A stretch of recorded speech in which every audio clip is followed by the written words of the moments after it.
Short story lang po ito, hindi biyag ni Lamang. Magandang gabi, magandang gabi mga ka-heartbeat. Pakitago na lang po ako sa alias Jojo. Straight na tayo sa story mga young stan akong idols. 2017, kakapasok lang ng grade 11. Ang bata pa yan. Oo nga, 11th grade, kumbaga. Dapat college siya pero inabot ng senior high. Sakto na rin, nag-break kami ng medyo long-term girlfriend ko. Ang bata niyo pa, may long-term. Kaya Hindi, matanda na ngayon yan. grade 11 So, I was in a weird place that time. Even the slightest attention na misinterpret ko as feelings for me. Yun talaga. Then came Girly San. Okay. Di ko siya mabasa. Girly San? Oo, Girly San yung tawag niya. Di ko siya mabasa kung interested ba siya sa akin or concerned lang. Or mabait lang talaga siya. Anyway, konting context, Muslim siya pero di naman conservative and non-practicing Catholic ako.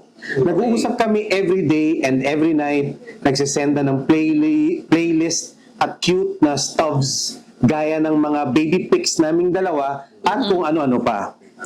Even my friends and yung mga prof na malakas, makahalata, napapansin na yung connection namin. Umabot sa point na nag-a-advise yung prof na maging submarine daw ako. Naging submarine? Kumbaga, submerged lang, and when the time is right, attack na. Abangers. So, bali, abangers pala. Abangers.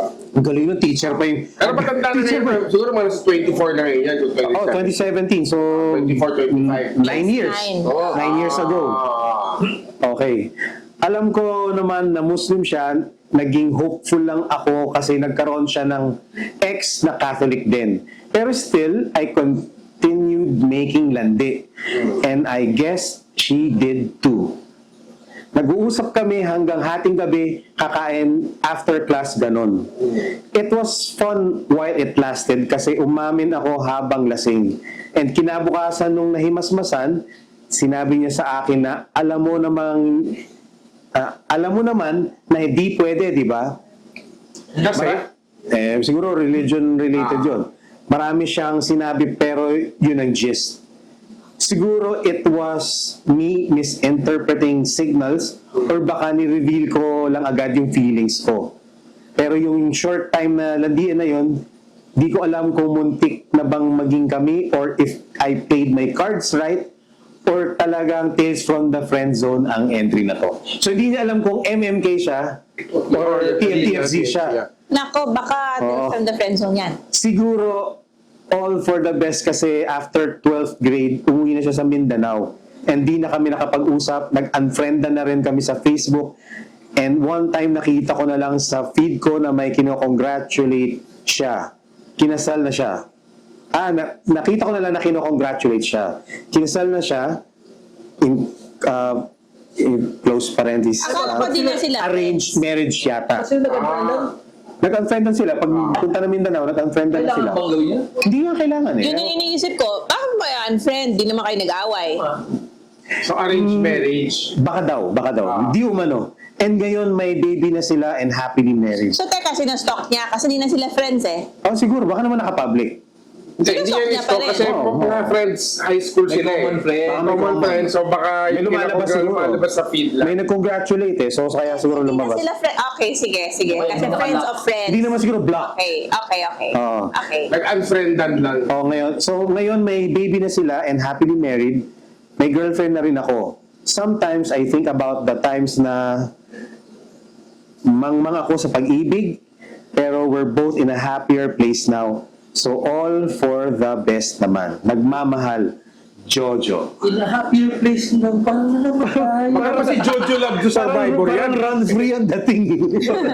Cross na rin. Ay, salamat sa pagbahagi, nagbahagi lang. Ganda nung ngayon ako nag-expel out in black and white kung TFTFZ ba to o MMK. Kahit siya nagdadaan. Oo, talagang... Sinulat pa rin yan. Oo. Salamat sa'yo. So, pasok to kahit siguro sa dalawang show na yun eh. Show na yan. Pwedeng Tales of a Friend Zone, pwedeng dito. Tama. Kasi tingin ko hindi naman muntik eh.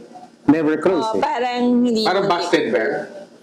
Hindi naglalandian lang. Gusto lang siguro. Kilig lang. Oo, kiligan lang. Oo, kiligan lang. Kilig lang to. Oo, parang... Pero minsan, may mga nanglilid on eh. Meron din naman Alam talaga. naman nila eh. Meron naman talaga. Bilang close na, chat, nagkakagusto sa akin to. Opo, pag ganun, preno, leo.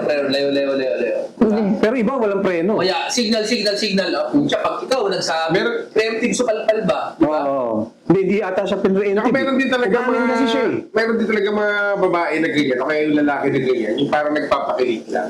Pero wala, parang naglalaro lang. Kumbaga sa Yung Pero iba, ikaw, kilala hindi kita talaga. ganun ka dati. Kaya niya alam, no? Kaya niya alam. Marami akong alam sa'yo, Jun. Nako. Na hindi mo nakwento sa akin. Ay. Pero- ng Marites. Ayan. nagpapakilig lang tapos... Ay, nako! Ano kung easy to get? Kala nyo yung bigote niya. Ano ba po ginagawa yun? Naka-live tayo. Hindi, kaya nga, dati. Hindi, mukha lang akong flirty dahil sa bigote. Pero alam mo naman na nagpo-fall sila sa'yo. Bakit? Alam mo naman Kasi Ang pogi ko, di ba? Kaya nga. the chase is better than the catch. Diba? Ito naman, The chase Hindi. is better. gusto niya chase siya. The pain is better than the fish. O di the pain is Chasing better than Hindi the naman. fish. Parang ang gandang lalaki ko naman. Hindi, Jun. May mga... Ayoko nang magsabi ng mga pangalan dahil ano eh. Bigyan mo nga ako yan. Baka na-misinterpret ko lang din yung ano. Sino yan? Sikat. Sikat? Sino sikat? sikat? Hindi sikat. Famous, hindi pangalan ka. Sino sikat? Famous na tao. Nalaglag yan. Gago, Jun. Sikat. May nagkwento sa akin, Jun. Accurate. Kapanipaniwala. So, di niya talaga type. Parang pinakilig niya lang. Nilid on ni Jun. Nakala ni girl, ano. Gusto talaga siya. Oo, tapos... Hindi, ano na wala no. Adi, alam mo na. Kinukwento ko pa lang na triangulate mo na kung sino. Sino ba yan? Famous nga. Ginost niya. Alin dun? Nilid on niya. Alin dun? Tapos, Alis mo na. paano nag-end? Paano nag-end? Ninasaktan yung girl, nagsulat pa ng more songs. Ay! Alam dyan. Hindi, walang ganyan. Hindi baliktad yan. Okay, basa. Easy.